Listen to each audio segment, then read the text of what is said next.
आज की कथा में हम जानेंगे सुदामा चरित्र। यह सिर्फ एक मित्र की कथा नहीं है, बल्कि भक्ति, प्रेम, समर्पण और निष्काम भाव की पराकाष्ठा है। आइए श्री हरि के परम प्रिय भक्त और उनके बाल सखा सुदामा जी की विस्मयकारी कथा सुनते हैं। कथा आरंभ होती है उस समय से जब भगवान श्री कृष्ण और सुदामा दोनों गुरु सांदीपनी के आश्रम में शिक्षा ग्रहण कर रहे थे। एक बालक था राजकुमार श्री कृष्ण और दूसरा था एक निर्धन ब्राह्मण पुत्र सुदामा। किंतु उनके बीच कभी भेद नहीं रहा।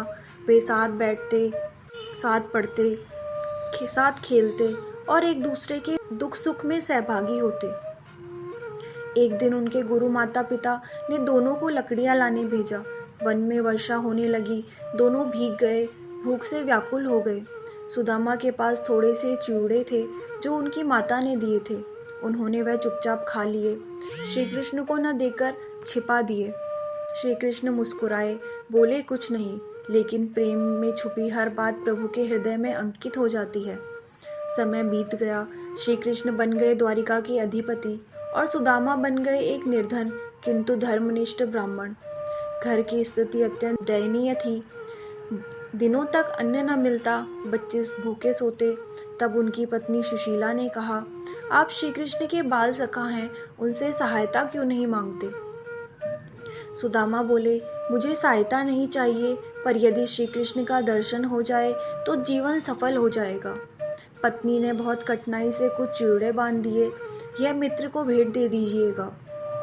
सुदामा फटे पुराने वस्त्रों में, नंगे पांव, पर हृदय में भक्ति और मित्रता का भाव लेकर चल पड़े द्वारका की ओर। कई दिन पैदल चलने के बाद जब वे द्वारका पहुंचे और द्वारपालों ने उन्हें रोका, तो उन्होंने श्री कृष्ण का नाम लिया। उधर श्री कृष्ण को जैसे ही ज्ञात हुआ कि मेरा प्रिय मित्र सुदामा द्वार पर है, तो वे सिंहासन छोड़ दौड़ पड़े। राजसी वस्त्रों में सजे श्री कृष्ण अपने बाल सखा को देखकर रोने लगे। वे सुदामा के चरणों में झुक गए, धूल से सने पैरों को धोया, उन्हें अपने महल ले आए। रुक्मणी जी ने पूछा, प्रभु यह कौन है? श्री कृष्ण ने कहा, यह मेरा जीवन है, मेरा सखा है।